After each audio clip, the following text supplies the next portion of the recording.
Des milliers de spectateurs, des records d'audience à la télévision. Voici le sport de combat le plus populaire aux États-Unis, le plus violent aussi. On appelle ça le MMA, les arts martiaux mixtes. Au pays du sport-spectacle, presque tous les coups sont permis. C'est parti, on enchaîne!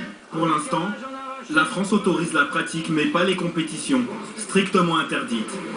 Les détracteurs du MMA dénoncent un sport où l'adversaire peut être frappé à terre, mais aussi cette cage, jugée dégradante.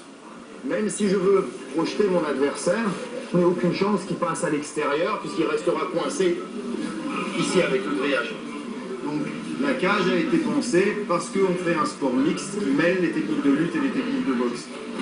Près d'un millier de clubs proposent l'activité. Les pratiquants se comptent en dizaines de milliers.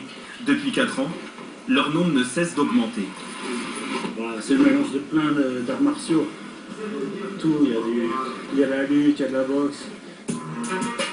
Grâce à cet engouement populaire, ce magasin a vu exploser son chiffre d'affaires. 17 millions d'euros l'année dernière.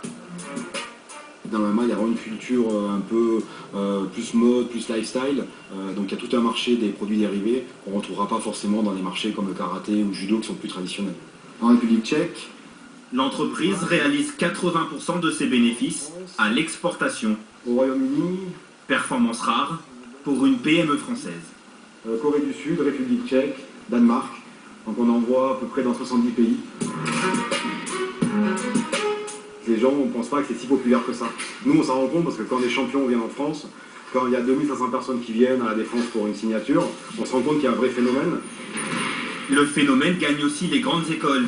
Tous les mercredis, ces étudiants de Sciences Po Paris s'exercent aux différentes techniques du MMA. Quand on se rend compte que c'est plus une question de méthode et de stratégie, plus une question de force. Ça aide bien à déstresser quand on fait des études un peu corsées. Pas question de sécher. À la fin de l'année, ils seront tous notés. Cette discipline est prise en compte dans leur notation à la fin de leur cursus. Alors ça c'est super paradoxal par rapport à la situation du MMA en France. Les défenseurs du MMA militent pour une reconnaissance officielle.